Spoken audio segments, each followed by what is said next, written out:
Ryan, 333 runs on that track on Friday. Different match entirely today. Yeah, it was, wasn't it? It looked a little bit drier, and the lads looked like they just couldn't quite get their timing, but throw in some poor cricket, and you end up having to defend 199, which in the end of the day, you still think that you're in the game, and we wanted to put on a good performance, and I think just quite simply one bloke batting on a different pitch.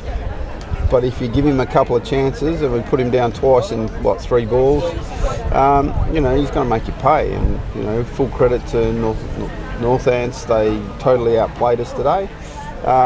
We'll look at it inwards and see what's going on. Too many half volleys, too many step hits from the spinners. Pretty much sums up our day. Yeah, you had to keep it really tight with the ball to have any chance, didn't you? And unfortunately, the first few overs were quite costly. Yeah, 100%. When you're defending a small score, you've got to put them under pressure. And no disrespect to Northants, but their batting's been misfiring quite a lot this year. So we needed to take a couple of wickets, especially Shaw obviously early. Didn't do it. Now we find ourselves up against it. We're going to have to win our last 3 games to qualify, and that also makes things pretty simple. We're going to have to go out and play a brand of cricket that's going to be exciting and make sure that we leave nothing in the tank. Prithvi Shaw today, I think 17 fours, 7 sixes.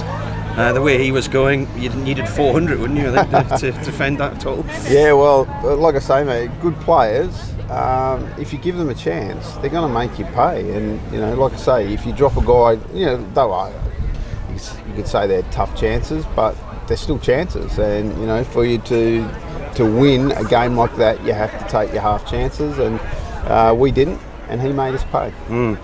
Are there any hopes of getting any of the lads back from the 100? Because I know some of them haven't really featured, have they? And I gather if you don't play in 2 consecutive games, you can't be recalled by your parent club. Yeah, mate, I'm not going to jump into that political cycle, but it is an absolute...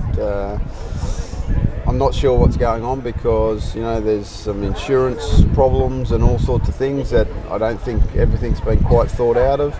We're trying to get a couple of them back, because they are just sitting on the bench.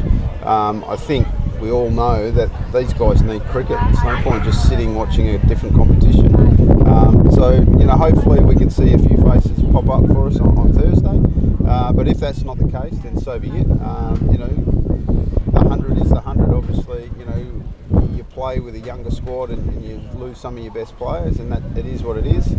If you get a couple back, then that's a bonus. But the guys that we have here, they've got to bring their A game. We're giving them opportunities, and if they don't stand up, they're not going to be in the team. Yeah, final home game in the group stages this year, but it's not here.